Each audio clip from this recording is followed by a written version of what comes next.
Propesor, sabihin mo pong nagsisinungaling ka.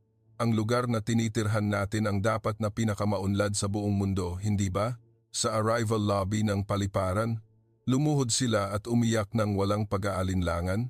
Ang mga super elite na high school student mula sa New York, na ang mga magulang ay bilyonaryo sa Wall Street at nabuhay ng walang kakulangan, ay nawasak ang kanilang matibay na pagmamataas at pananaw sa buhay matapos ang 5 araw na paglalakbay sa Pilipinas.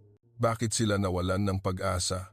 Ano ba talaga ang sibilisasyon na nasaksihan nila sa isang kapuluan sa Timog Silangang Asya, hindi sa gitna ng mga naggagandahang skyline?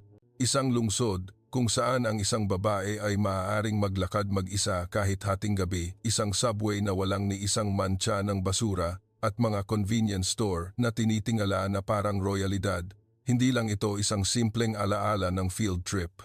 Ito ay isang talaan ng pagkabigla at paghanga ng mga dalagita na binaligtad ang kanilang nakasanayan, nalantad sa kakaibang mundo ng Pilipinas, nawalan ng pag-asa sa katotohanan ng kanilang sariling bansa at nagkaroon ng matinding pananabik. Halina't tuklasin natin ang buong kwento ng mga dalagitang ito na gumuho ang pananaw sa mundo. Ang mga Amerikanong teenager na gumuho ang pananaw sa mundo sa loob lamang ng 5 araw, ang nakakagulat na dahilan kung bakit umiyak ang mga elite na high school student pagkatapos bumalik mula sa kanilang field trip sa Pilipinas at nagpahayag ng pagnanais na maging Filipinized din tayo tulad ng Pilipinas. May malaking issue ngayon sa Amerika, mga kaibigan. Sa isang prestihiyosong pribadong paaralan sa Manhattan, New York, kung saan ang matrikula lamang ay umaabot sa 1,60,000 kada taon, 25 estudyante ng paaralang ito ang nagtungo sa Metro Manila, Pilipinas para sa kanilang field trip noong nakaraang taglagas. Ngunit ang problema ay lumitaw pagkatapos nilang umuwi. Ang video na in-upload ng mga estudyante sa social media ay umabot sa 2 milyong views at kumalat sa buong Amerika. Ang reaksyon ng mga Amerikano na nakapanood ng video ay hindi pangkaraniwan. Totoo ba talagang ganito sa Pilipinas? Tayo ba talaga ang developed country? Bakit hindi kayang gawin ito ng Amerika? Maging ang mga magulang ay kumontak sa paaralan, nais nilang ipadala ang kanilang mga anak sa Pilipinas para sa susunod na field trip. Ang kanilang gurong tagapamahala na may 20 taong karanasan ay nagsabi, "Nakapaglakbay ako sa 40 bansa, ngunit ang Pilipinas ang unang lugar kung saan lubos na nabigla ang mga estudyante." Ano ba talaga ang nangyari sa loob ng 5 araw? Pakinggan natin ngayon mismo ang malinaw na kwento ng Pilipinas na nasaksihan ng Amerikanong guro. Bago tayo magsimula, kung maaari ninyo kaming bigyan ng like at mag-subscribe sa aming channel, malaking tulong ito para makapagbahagi pa kami ng maraming kwento tungkol sa Pilipinas. Kumusta? Ako si Michael Anderson, isang guro sa New York sa loob ng 20 taon. Noong nakaraang taglagas, nagkaroon ako ng pinaka-hindi malilimutang paglalakbay sa buhay ko. Ang destinasyon ay ang Maynila, Pilipinas. Ang aming paaralan ay isa sa pinaka-prestihiyosong pribadong paaralan sa Manhattan. Ang 25 female student na lumahok sa biyaheng ito ay halos lahat ay nagmula sa mga pamilyang kabilang sa upper class ng Amerika. Mga anak ng mga financial manager sa Wall Street, mga abogado sa malalaking law firm, at mga doktor. Ang mga magulang ay naghanda para sa espesyal na biyaheng ito, 1 taon na ang nakalipas. Sa 20 taon ko sa pagtuturo, nakapunta na ako sa mahigit 40 bansa kasama ang mga estudyante ko. Nakaranas na kami ng mga pangunahing lungsod sa Europa, kultura ng South America, at maging ang Australia, kaya sa totoo lang, inasahan ko na ang paglalakbay sa Pilipinas ay magiging katulad din ng iba. Dumating kami sa paliparan ng NAA ng lampas alas, 10 ng gabi. Ang unang pagkabigla ay dumating sa sandaling makababa kami ng eroplano at makapasok sa terminal. Sa kabila ng hating gabi, ang buong paliparan ay gumagana ng perpekto na parang tanghaling tapat. Sa New York, pagsapit ng alas, 10 ng gabi, mahigit kalahati ng mga tindahan ay sarado na. Ang ilaw ay lumalabnaw at ang estado ng kalinisan ay kitang-kita na nag-iiba. Ngunit ang paliparan sa Pilipinas ay ganap na iba. Sa bawat information desk, may mga kawani na naghihintay na may maliwanag na ngiti. Ang ipinagtaka ko ay ang ekspresyon ng kanilang mga mukha. Walang bakas ng pagod sa gabi. Ang kanilang ngiti ay natural, na parang naghihintay sila ng mga bisita. Nang tingnan ko ang sahig, hindi ako makapaniwala. Ang marble ay kumikinang na parang salamin. Hindi ko maintindihan kung paanong naging ganoon kalinis ang sahig ng paliparan na dinadaanan ng libu-libong tao.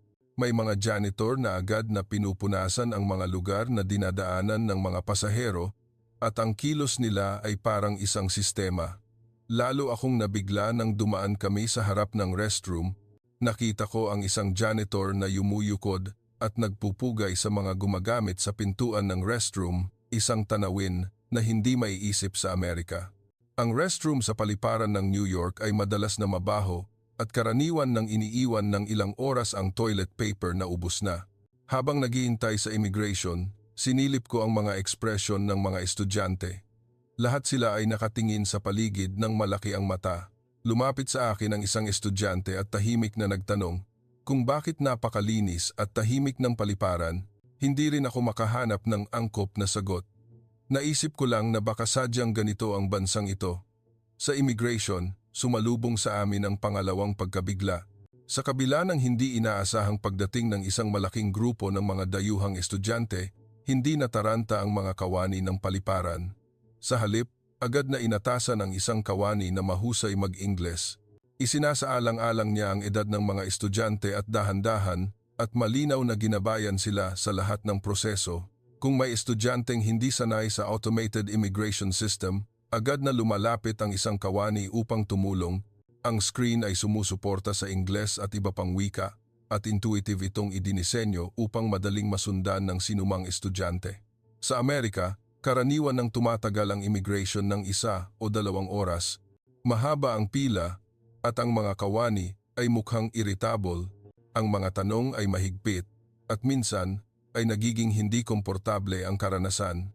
Ngunit sa paliparan ng Pilipinas, natapos ang lahat ng proseso sa loob lamang ng 15 minuto. Sa daan papunta sa pagkuha ng bagahe, nakita ko ang isang higanteng electronic billboard.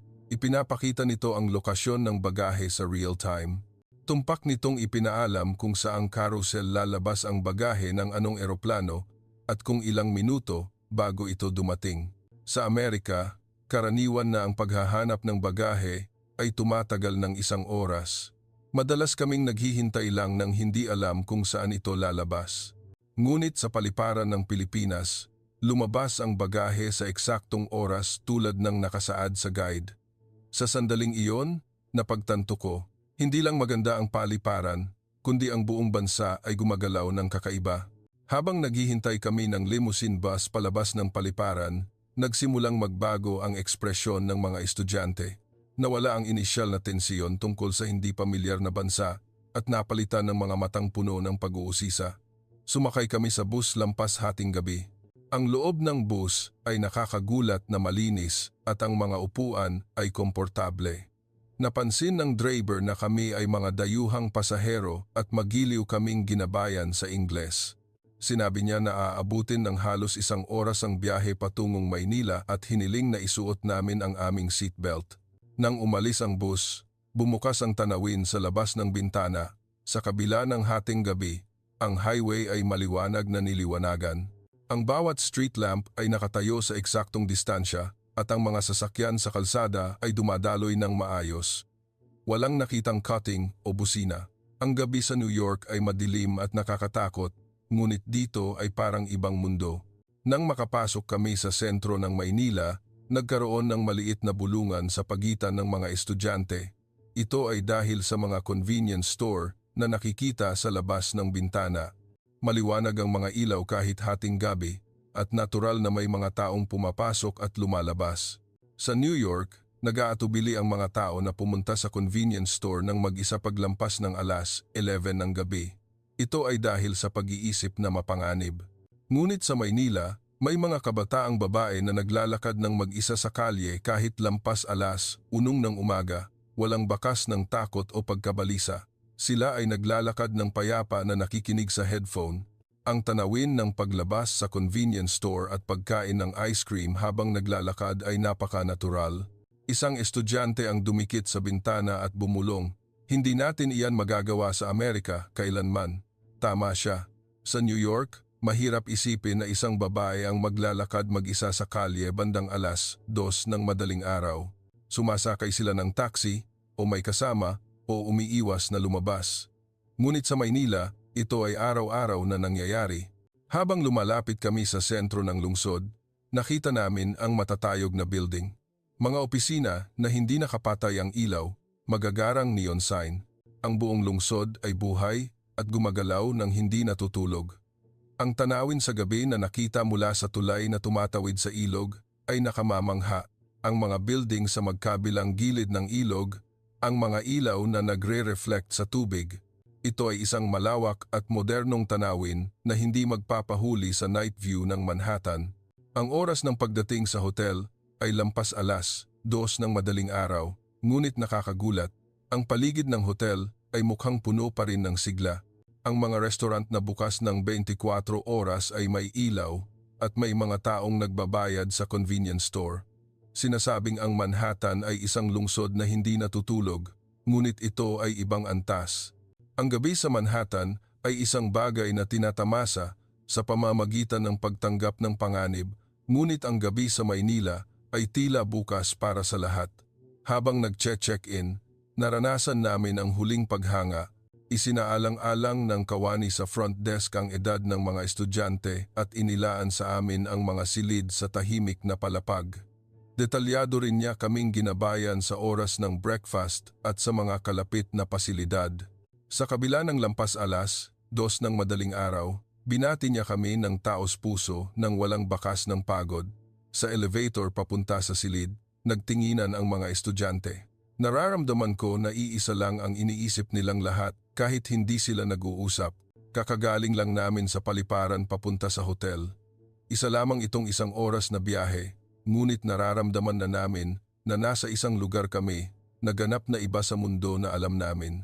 Hindi ako makatulog ng gabing iyon. Hindi ko pa naiisip noon kung ano pa ang makikita namin sa bansang ito sa mga susunod na araw. Makalipas ang ilang oras, ang ilang estudyante na hindi makatulog dahil sa jet lag ay nagsimulang magbulungan sa hallway, gutom daw sila. Tiningnan ko ang orasan, lampas 6:00 ng umaga. Sa totoo lang, nag-alala ako. Hindi madali ang makahanap ng restaurant na bukas ng maaga sa anumang bansa. Sa New York, kailangan mong magsikap ng husto kung gusto mong kumain ng maayos bandang 6:00 ng umaga. Ang breakfast sa hotel ay magsisimula pa ng 7:00 at hindi ko kayang hintayin ang mga gutom na bata ng 1 oras. Nagtanong ako sa front desk ng hotel kung may malapit na restaurant na bukas ng maaga. Ngumiti ng maliwanag ang kawani at sumagot. May restaurant daw na 24 oras na tumatakbo sa katabing eskinita. Hindi ako makapaniwala na may makakainan kahit early morning. Lumabas ako ng hotel kasama ang 7 estudyante. Malamig ang hangin, ngunit gising na ang lungsod. May mga taong nagjo-jogging, mga office worker na nagmamadali sa pagpasok, at mga kabataan na bumibili ng kape sa convenience store. Ang lungsod ng Maynila ay gumagalaw na mula pa sa madaling araw. Nang buksan namin ang pinto ng restaurant, ang amoy ng pagkain ay sumalubong sa amin kasabay ng mainit na hangin. May ilang customer na kumakain na. Isang middle-aged na lalaki ang tahimik na kumakain habang nagbabasa ng dyaryo. Isang female freelancer ang gumagawa ng trabaho sa harap ng laptop. 2 office worker na mukhang pagod, marahil ay galing sa overtime. Nakakagulat na ang restaurant ay tumatakbo ng napaka-natural sa 6:00 ng umaga. Nanlaki ang mata namin nang makita ang menu. Ito ay dahil sa presyo. Ang pandesal ay 15 piso, ang isang mangkok ng tapsilog ay 5 piso. Hindi ka panipaniwala ang murang presyo kung ikukumpara sa halaga ng bilihin sa Amerika. Sa Manhattan, kailangan mong gumastos ng hindi bababa sa 15 hanggang 15 bawat tao para sa breakfast. At kape at sandwich lang iyon. Ang waiter na kumuha ng order ay hindi nataranta nang makita kaming mga dayuhan. Bagaman hindi fluent ang kanyang Ingles, mahusay siyang nakipag-ugnayan gamit ang hand gesture at mga larawan sa menu. Nang sabihin ng mga estudyante na hindi sila kumakain ng maanghang, sinabi niya na aayusin niya ang lasa para maging mild.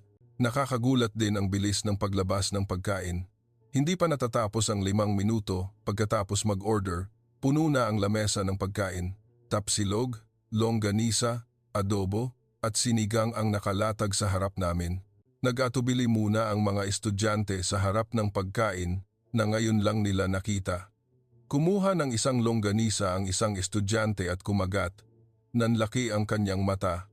Paulit-ulit niyang sinasabi na masarap ito at mabilis na naubos ang isang buong plato. Ginaya siya ng iba pang estudyante at nagsimula ng kumain at naging masigla ang lamesa. Nagulat na naman kami ng magbayad. Ang kabuuang halaga ay humigit kumulang 600 piso sa kabila ng 7 tao na kumain ng busog. Hindi pa iyan umabot sa 12 sa pera ng Amerika. Kung ang 7 tao ay kakain ng breakfast sa Manhattan, kailangan nilang maghanda ng hindi bababa sa 150 pesong. Ang waiter ay nagbigay ng sukli at nagsabi, "Bumalik kayo ulit." Nagtanong siya kung nagustuhan ba namin ang pagkain at nagrekomenda pa ng iba pang menu.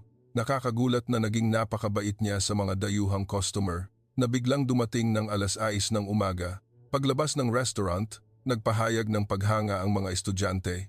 Masarap, mura at mababait ang mga tao. Sabi nila, mahirap makahanap ng lugar na mayroon ng 3 ito ng sabay-sabay sa Amerika.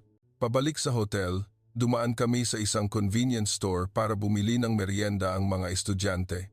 Nang pumasok kami, isa na namang mundo ang bumungad. Sa kabila ng madaling araw, ang tindahan ay inayos ng parang isang work of art at ang mga produkto ay siksik na nakalatag. Ang mga convenience store sa New York ay madalas na masikip, madilim at kakaunti ang produkto. Sa gabi, nagsasara pa sila ng ilang bahagi dahil sa takot sa magnanakaw. Ngunit ang convenience store sa Pilipinas ay ganap na iba. Ang mas nakakagulat ay ang mga serbisyo na iniaalok ng convenience store. Hindi lang ito nagbebenta ng mga bagay-bagay, kundi nagpapadala rin ng pera padala, nagbabayad ng utility bills, at nag-aalok ng serbisyo ng bangko. Ang mga estudyante ay nagtataka at tumitingin sa paligid. Sumigaw ang mga estudyanteng nakakita ng mga chilled dessert at ice scramble. Mukhang nakakatuwa ang magagandang packaging. Kumuha sila ng tig-isa at nagpa-picture. Nagtataka sila dahil napakaraming bagay na hindi nila nakikita sa Amerika. Ang cashier ay bumati ng maliwanag at nagpahayag ng pagtanggap sa aming pagbisita sa Pilipinas. Walang bakas ng pagkainis o pagkaabala dahil kami ay mga dayuhan. Sa halip, naramdaman namin ang init ng pagtanggap. Paglabas sa convenience store, bumulong ang isang estudyante. Parang ang Pilipinas ay isang bansang buhay ng 24 oras. Inggit daw siya dahil sa katotohanang maaari nilang ayusin ang anumang kailangan nila anumang oras. Sa Amerika, maraming tindahan ang nagsasara kapag linggo, ngunit dito, lahat ay gumagalaw kahit madaling araw. Pabalik sa hotel, napahanga ulit kami sa kalinisan ng lungsod. Walang nakitang ni isang basura. Nakita namin ang mga cleaner na nagwawalis ng kalye. Ang buong lungsod ay gumagalaw ng organically na parang isang buhay na organismo. Pagdating sa lobby ng hotel, gising na rin ang iba pang estudyante. Nakita nila kami na nauna ng lumabas at nagtanong kung saan kami nagpunta. Nang ikuwento namin ang tungkol sa pagkain sa madaling araw, nainggit silang lahat at humingi na isama namin sila sa susunod. Sa oras na iyon, simula pa lang ito. Ang talagang nakakagulat ay naganap pagkatapos nito. 9:00 ng umaga, nagsimula na ang aming itinerary. Ang unang destinasyon ay isang parke sa tabi ng ilog. Inirekomenda ito ng kawani ng hotel bilang lugar kung saan makikita ang araw-araw na buhay ng mga mamamayan. Nagpasya kaming mag-LRT. Ang pampublikong transportasyon ay isang hindi pamilyar na karanasan para sa mga Amerikanong estudyante. May subway din sa New York, ngunit karamihan sa mga estudyante ay gumagamit ng kotse ng magulang o taxi at halos hindi sumasakay sa subway. Ito ay dahil sa pag-iisip na mapanganib. Nang makapasok kami sa istasyon ng LRT, sumigaw ang mga estudyante. Napakalinis ng loob ng istasyon. Ang sahig ay kumikinang at walang ni isang mantsa sa pader. Ang hangin ay komportable. Sa ilalim ng lupa, ngunit walang amoy. Naalala ko ang subway ng New York. Iba ito sa marumi, mamasa-masa at may daga. Sinasabi na hindi maiiwasan dahil sa pasilidad na lampas 100 taon na, ngunit nang makita namin ang LRT ng Pilipinas, naramdaman namin na iyon ay isang palusot lamang. Sumakay kami sa escalator pababa sa platform. Bumaba kami ng malalim, ngunit maayos ang ventilation at hindi ito naramdaman na nasa ilalim ng lupa. Paulit-ulit na tumitingin sa paligid at kumukuha ng larawan ang mga estudyante. Pagdating sa platform, may mga taong nakapila at naghihintay. Sila ay nakatayo ng maayos sa dalawang hanay, kasunod ng marka ng posisyon sa pagsakay na nakaguhit sa sahig. Walang ni isang tao na nagtutulakan o cutting.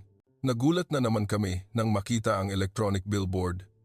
Ipinapakita nito kung gaano katagal, ilang minuto at segundo, bago dumating ang susunod na tren. Tiningnan ito ng estudyante sa kanyang relo. Dumating ang tren sa eksaktong oras. Ang subway ng New York ay hindi mo alam kung kailan darating. Minsan, pagkatapos maghintay ng 10 minuto, biglang darating ang 3 tren ng sunod-sunod. Kaya, hindi naniniwala ang mga New Yorker sa oras ng subway. Ngunit sa Pilipinas, sinusunod ang oras sa unit ng segundo. Nang bumukas ang pinto ng tren, kapansin-pansin ang kilos ng mga tao. Tumabi sila sa magkabilang gilid para sa mga pasahero na bababa. Pagsakay nila, maayos sila, walang nagtutulakan o nag-aagawan. Sa subway ng New York, digmaan kapag bumukas ang pinto. Naghahalo ang mga bumababa at sasakay at sumisigaw. Hindi rin bihira ang maliliit na pag-aaway. Ang mga estudyanteng sanay sa gayong tanawin ay tila nawalan ng imik sa kaayusan ng LRT ng Pilipinas. Nang makapasok kami sa tren, malinis din ang loob, walang graffiti sa mga upuan at walang basura sa sahig. Ang mga handrail ay kumikinang. Ang aircon ay gumagana ng maayos at komportable at mababa ang ingay at madaling makipag-usap. Isang estudyante ang gumawa ng nakakagulat na pagtuklas. May internet daw sa loob ng LRT. Maaaring pakinggan ito na parang natural, ngunit ito ay hindi maiisip sa subway ng New York. Ganap na napuputol ang koneksyon sa loob ng tunnel. Agad na nagsimula ang mga estudyante na magpadala ng larawan sa kanilang pamilya. Dumating kami sa istasyon ng destinasyon at umakyat sa lupa. Sa sandaling bumukas ang malaking ilog sa harap namin, sumigaw na naman ang mga estudyante. Malawak na ilog at mga parke sa magkabilang gilid at mga building na nakikita sa malayo. Nang makapasok kami sa parke, nakita namin ang araw-araw na buhay ng mga mamamayan, nagjo-jogging, nagbibisikleta. Nakakagulat na napakaraming tao ang nag-eehersisyo kahit umaga ng weekday. Ang pinakakapansin-pansin ay ang mga pampublikong kagamitan sa pag-eehersisyo na nakalagay sa tabi ng ilog. Nagulat ang mga estudyante nang makita ang karatula na nagsasabing maaaring gamitin ito ng sinuman ng libre. Sa Amerika, kung gusto mong mag-ehersisyo, kailangan mong magbayad at magrehistro sa gym. Madalas na lumalampas pa sa 900 kada buwan. Ngunit dito, maaaring mag-ehersisyo ang sinumang mamamayan ng libre. May isang matandang lalaki na gumagamit ng kagamitan. Naglakas loob ang isang estudyante na lumapit. Bagaman hindi sila nagkakaintindihan sa salita, nakipag-ugnayan sila gamit ang hand gesture at ngumiti ng maliwanag ang matanda at itinuro ang paggamit ng kagamitan. Sabi niya, dito raw siya nag-eehersisyo tuwing umaga. Tumango ang mga estudyante nang makita ang tanawin. Sabi nila, alam na nila kung bakit mukhang malusog ang mga nakatatanda sa Pilipinas dahil daw sa napakagandang kapaligiran na nakaayos. Umupo kami sa bench ng parke at nagpahinga at tumingin sa paligid. Maraming pamilya ang lumabas. Isang ama na nakasakay sa bisikleta kasama ang anak, mga ina na naglalakad habang nagtutulak ng stroller. Ang mapayapang tanawin ng araw-araw na buhay ay nakalatag na parang isang pintura. Ang pinakakapansin-pansin ay ang mga taong naglalakad kasama ang kanilang aso. Sila ay may tali at may hawak na Manila paper o bag para sa dumi ng aso. Napahanga ang mga estudyante nang makita ang isang lalaki na nililinis ang dumi ng aso. Sa New York, obligado ring maglinis ayon sa regulasyon, ngunit hindi marami ang sumusunod. Nang magtanghalian, nasaksihan namin ang isang kakaibang tanawin. May mga maliliit na stall at cafe sa paligid ng parke, Ngunit may mga taong bumibili ng baon at kumakain habang nakaupo sa damuhan. Nagpasya kaming tularan sila. Bumili kami ng pandesal at inumin sa convenience store. Umupo kami sa tabi ng ilog at nagsimula ng kumain. Malamig ang hangin at ang tubig ng ilog ay kumikinang sa sikat ng araw. Paulit-ulit na kumukuha ng larawan ang mga estudyante na nagsasabing ito ang unang beses nila sa ganitong karanasan. Pagkatapos kumain, isa pang nakakagulat na bagay ang nangyari. Walang nag-utos, ngunit kusa nang nagsimulang magtipon ng basura ang mga estudyante. Ginaya nila ang mga Pilipino sa paligid. Habang naghahanap ng basurahan, tiningnan namin ulit ang buong parke. Wala talagang ni isang basura. Napakalaki ng parke at napakaraming tao, ngunit malinis ang lupa. Ang Central Park sa New York ay puno ng basura tuwing weekend.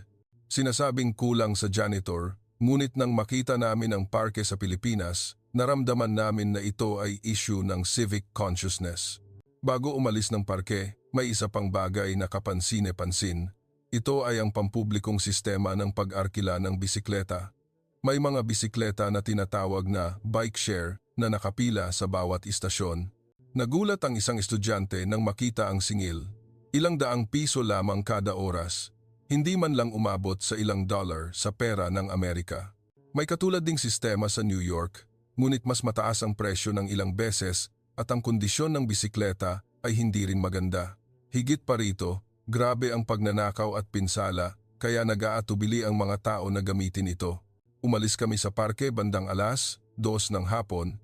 Sinabi ng mga estudyante na matagal nilang maaalala ang oras na ginugol nila sa parke.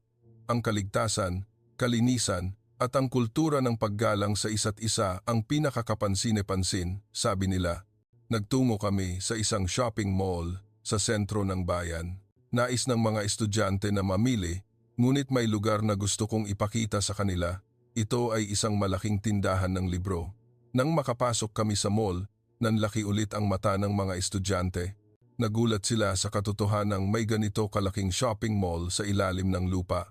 Mataas ang kisame at maliwanag ang ilaw, kaya hindi ito naramdaman na nasa ilalim ng lupa. Pagdating sa tindahan ng libro, nawalan ng imik ang mga estudyante, ang mga higanting bookshelf na umaabot sa kisame, at ang libu-libong libro na siksik na nakalatag sa loob. Ito ay parang isang work of art kaysa isang tindahan ng libro. Ngunit ang gusto kong ipakita sa mga estudyante ay hindi ang gusali, kundi ang mga taong nagbabasa ng libro sa loob. Kahit hapon ng weekday, maraming mamamayan ang nakabukas ang libro. Kapansin-pansin ang tanawin ng pag-upo at tahimik na pagbabasa. Ang pinakakapansin-pansin ay ang mga office worker na nakasuot ng suit. Hapon na pagkatapos ng tanghalian, ngunit nagbabasa sila ng libro. Nagtanong ang isang estudyante kung hindi ba nagtatrabaho ang mga taong iyon. Sumagot ako na marahil ay naglaan lang sila ng kaunting oras. Nang marinig iyon, natigilan ang mga estudyante. Ang kultura ng pagbisita sa tindahan ng libro sa halip na cafe sa oras ng break ng mga abalang office worker ay isang tanawin na hindi maiisip sa Amerika. Ang lunchtime ng mga office worker sa Manhattan ay kadalasang bumibili lang ng salad at bumalik sa kanilang mesa o umiinom ng kape habang nagtingin sa smartphone. Nanatili kami sa tindahan ng libro ng halos 1 oras. Ang mga estudyante ay tumingin sa mga libro sa mga field na kinaiinteresan nila. May mga estudyanteng nagbabasa ng mga libro tungkol sa Pilipinas na nakasulat sa Ingles at may mga nagbubuklat ng mga aklat sa pag-aaral ng wikang Filipino. Marami ring estudyante ang humanga sa tanawin ng Pilipinas habang nagbubuklat ng mga photo album paglabas sa tindahan ng libro. Sinabi ng isang estudyante, parang alam ko na kung bakit ganoon kaunlad ang Pilipinas. Sabi niya, dahil daw may kultura ng patuloy na pag-aaral. Ang ganitong passion sa pag-aaral ang tila nagtutulak sa buong bansa. Sumang-ayon din ang iba pang estudyante sa pahayag na iyon. Sa Amerika, mayroong kapaligiran na hindi gusto ang pag-aaral. May kultura na tinitingnan ang pagbabasa bilang nakakabagot at ang mga nagsisikap ay kakaiba. Ngunit ang Pilipinas ay ganap na kabaligtaran. Nag-shopping din kami habang naglilibot sa mall. Ang mga estudyante ay lalo nang natuwa sa cosmetics section ng Pilipinas. Ang kalidad ng cosmetics sa Pilipinas ay sikat din sa Amerika. Nag-e-test at nag-enjoy ang mga estudyante. Humanga rin sila sa serbisyo ng mga staff sa tindahan. Inirekomenda nila ang mga produkto na babagay sa uri ng balat at detalyado pa nilang itinuro ang paraan ng paggamit. Mahirap makakuha ng ganitong antas ng serbisyo sa mga tindahan sa Amerika. Karamihan sa mga staff ay walang interes o tamad. Nang papalapit na ang gabi, nagtungo kami sa isang bayan ng mga kabataan. Nais kong ipakita sa kanila ang kultura ng mga kabataan sa Pilipinas. Nang makababa kami ng istasyon, sumalubong sa amin ang masiglang kapaligiran, tunog ng musika, tawa ng mga tao, iba't ibang signboard. Ang bayan ay parang isang festival ground. Paglabas namin sa kalye, nakita namin ang street performance. Ang mga kabataan ay sumasayaw kasabay ng musika. Ang choreography ay perpektong nagtutugma. Maniniwala ka kung sinabi na sila ay mga profesional na mananayaw. Pagkatapos ng performance, pumalakpak ang mga manonood. May ilang naghulog ng pera sa sombrero. Nagpasalamat ang mga performer. Napahanga ang mga estudyante. Hindi raw sila makapaniwala na ganito kataas ang antas ng street performance. May mga street performer din sa New York. Ngunit karamihan ay hindi mataas ang antas at madalas na marumi ang paligid. Minsan, nananakawan ka habang nanonood ng performance kaya nag-aatubili kang tumigil ng matagal. Ngunit ang bayang ito ay ligtas at malinis. Nagkaroon kami ng pagkakataon na tamasahin ang performance ng madali. Habang naglalakad ng kaunti, may flea market na nagaganap. Ang mga kabataang artist ay nagbebenta ng mga gawa na sila mismo ang gumawa. Mga accessory, handicraft, ang bawat isa ay puno ng pagkatao. Tumigil ang mga estudyante sa isang booth. Ito ay mga hikaw na muling binigyang kahulugan ang tradisyon ng Pilipinas sa modernong paraan. Ipinaliwanag ng nagbebenta sa Ingles. Ito raw ay gawa na pinagsasama ang tradisyon ng Pilipinas at ang modernong panahon. Bumili ng ilan ang mga estudyante. Masaya sila dahil magiging espesyal na souvenir daw ito. Sa isa pang booth, nagbebenta sila ng mga gawa ng calligraphy o baybayin. Ipinakita ang magagandang titik na isinulat gamit ang brush. Humanga ang mga estudyante sa ganda ng titik. Humiling ang isang estudyante na isulat ang pangalan niya sa baybayin. Masayang sumulat ang artist. Sinasabing nakadisplay pa rin ng estudyanteng iyon ang gawa sa kanyang silid. Habang naglilibot sa flea market, nag-usap ang mga estudyante. Inggit daw sila dahil may espasyo kung saan malayang makakakilos ang mga kabataang artist. Sa Amerika, bihira ang ganitong pagkakataon. Kung gusto mong gumawa ng art sa New York, napakalaki ng gastos. Mataas ang upa at mahirap para sa mga kabataang writer na makayanan ito. Ngunit dito, may platform na nakaayos kung saan maaaring ipakita ng mga kabataan ang kanilang talento. Ito raw ay patunay na sinusuportahan ng Pilipinas ang kultura at art. Tumigil kami sa harap ng isang kakaibang cafe. Ang interior na naghahalo ng mga vintage na kagamitan at modernong ilaw ay kapansin-pansin. Gustong pumasok ng mga estudyante, kaya binuksan namin ang pinto at pumasok. Ang loob ng cafe ay mas espesyal pa. May mga art na nakasabit sa pader at ang isang gilid ay puno ng mga bookshelf. Hindi lang ito espasyo para uminom ng kape, kundi espasyo para tamasahin ang kultura. Umupo kami sa aming upuan at naghintay ng inumin habang tumitingin sa paligid. Maraming kabataan ang nakaupo at abala sa kanilang laptop. Mga estudyanteng nag-aaral, freelancer na nagtatrabaho, mga taong nagbabasa ng libro. Ang cafe ay gumaganap bilang pangalawang workspace. Napahanga ang isang estudyante. Ang tanawin daw ng pagiging masikap sa cafe ay kapansin-pansin. Sa mga cafe sa Amerika, karamihan ay nagtsitsismisan o nagtingin lang sa smartphone. Iba raw ang mga kabataan sa Pilipinas. Sumang-ayon din ako sa sinabi niya. May naramdaman akong parang passion mula sa mga kabataan sa Pilipinas. Ang kagustuhang may maabot, ang pagnanais na lumago ay mababasa sa kanilang mga mata. Ang enerhiyang iyon ang tila nagtutulak sa bansang ito. Nang sumapit ang gabi, lalo pang sumigla ang bayan. Sumindi ang mga neon sign at lumakas ang tunog ng musika. May mga taong lumalabas sa mga restaurant at bar at pumuno sa kalye. Lubos na nahumaling ang mga estudyante sa kapaligirang ito. Nagpunta kami sa isang Korean BBQ o lechon baboy restaurant para maghapunan. Nais ng mga estudyante na maranasan ang Pinoy barbecue o lechon. Nang pumasok kami sa restaurant, bumati sa amin ang amoy ng inihaw na karne.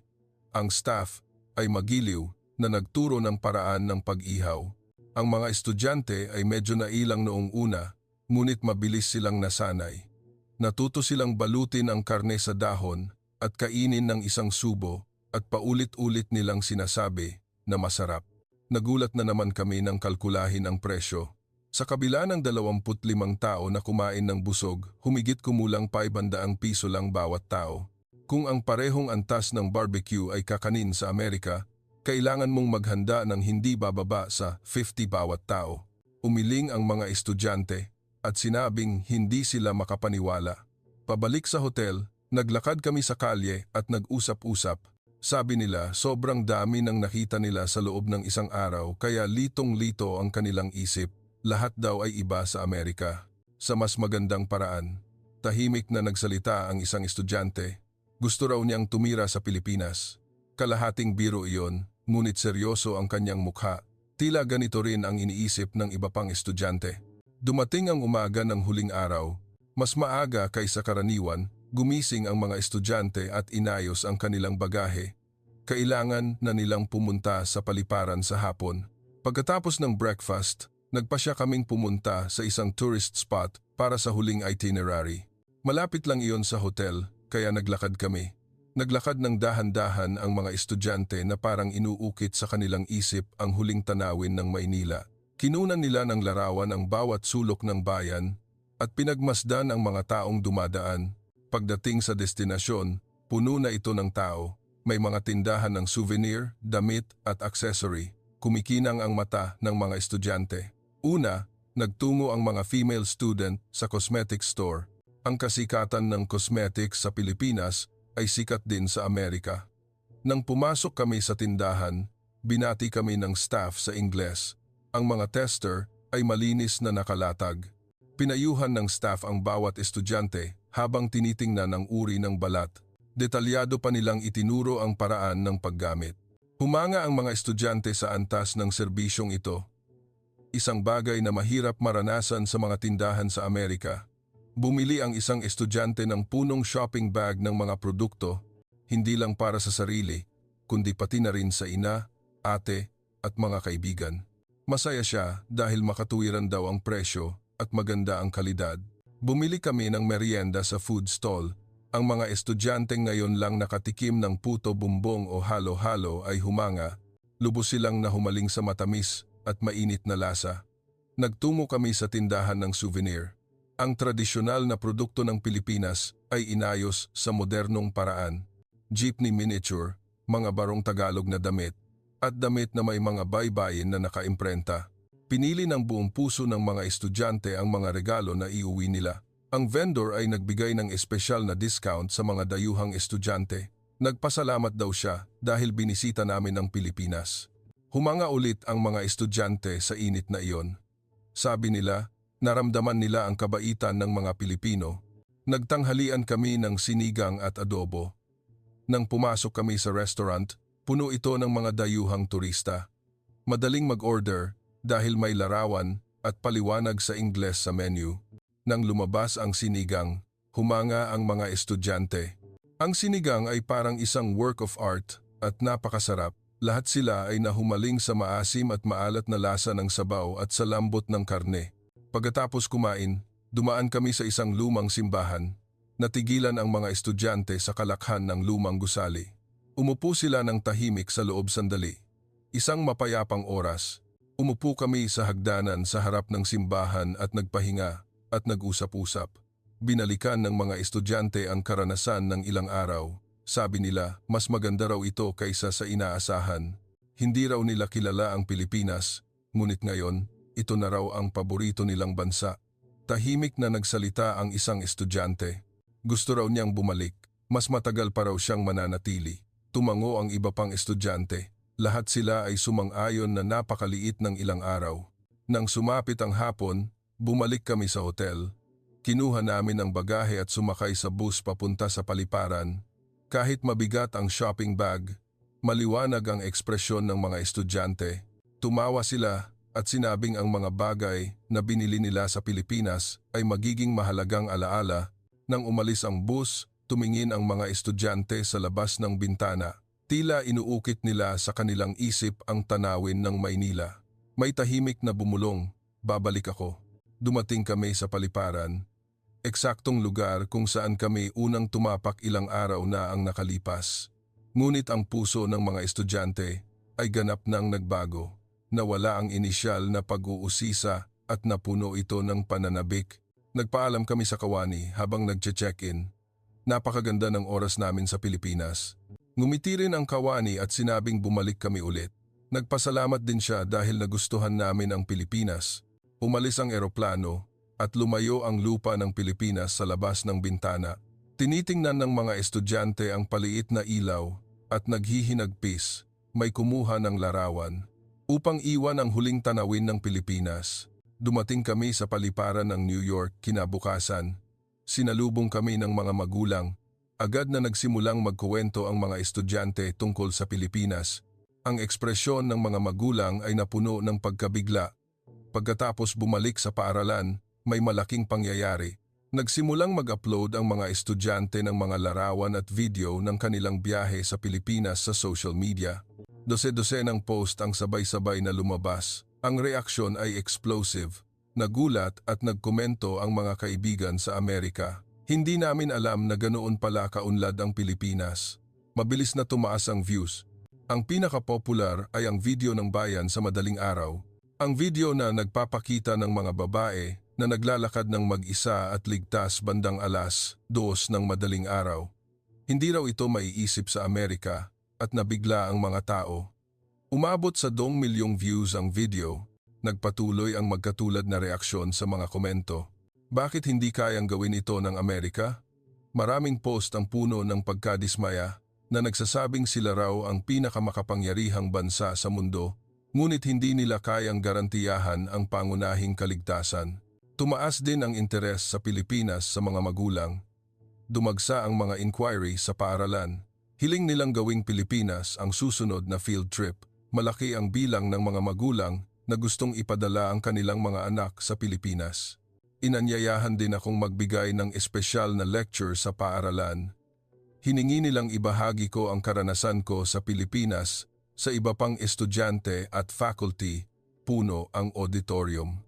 Lahat sila ay nag-uusisa tungkol sa bansang Pilipinas. Sa lecture, tapat kong sinabi ang mga nakita ko sa Pilipinas, ang efficiency ng sistema, ang antas ng civic consciousness, at higit sa lahat, ang mainit na pagtanggap sa mga dayuhan. Ang mga tagapakinig ay nakikinig ng nakatuon. Mas matagal kaysa inaasahan ang oras ng question and answer. Talaga bang ganoon kaligtas ang Pilipinas? Kumusta ang education rate? Magkano ang halaga ng bilihin? Lahat sila ay gustong malaman ang tungkol sa Pilipinas. Pagkatapos ng lecture, maraming estudyante ang lumapit. Gusto raw nilang malaman pa ang tungkol sa Pilipinas. May estudyanteng nagsimulang manood ng mga Filipino drama at may estudyanteng gustong matuto ng wikang Filipino. Pagkatapos ng ilang sandali, nagsimula ang paaralan na maghanda ng exchange program sa Pilipinas. Maraming estudyante ang inaasahang bibisita sa Pilipinas sa susunod na taon. Ang mga estudyanteng nagpunta sa Pilipinas ay nagbibigay ng payo sa kanilang mga nakababata. Ang hindi sinasadyang biyahe na iyon ay nagbago ng maraming bagay. Nagbago ang pananaw ng mga estudyante sa mundo, nagbago ang programa ng paaralan, at nagkaroon ng interes ang mga kabataan sa Amerika sa bansang Pilipinas. Kasalukuyan pa rin akong nakikipag-ugnayan sa mga estudyanteng kasama ko noon. Lahat sila ay hindi makalimutan ang oras nila sa Pilipinas. Ang ilan ay talagang nag-apply sa mga universidad sa Pilipinas. Sa 20 taon ko at paglalakbay sa mahigit 40 bansa, ito ang unang beses na naranasan ko ito. Hindi ko inisip na ang isang maliit na bagay ay makakalikha ng ganito kalaking ripple effect. Naramdaman ko ulit ang kapangyarihan ng bansang Pilipinas. Ang Pilipinas, ito ay naging isang di malilimutang bansa para sa aming lahat. Hanggang dito na lang ang kuwento ngayon. Kumusta ang nakakagulat na kwento ng field trip ng mga elite na high school student mula sa New York sa Pilipinas? Mag-iwan ng comment ng suporta para sa mga bida ng kwento. Handa na kaming magbigay ng like at subscribe upang makapagbahagi pa kami ng maraming kwento. Maraming salamat sa panonood. I-click ang subscribe dito.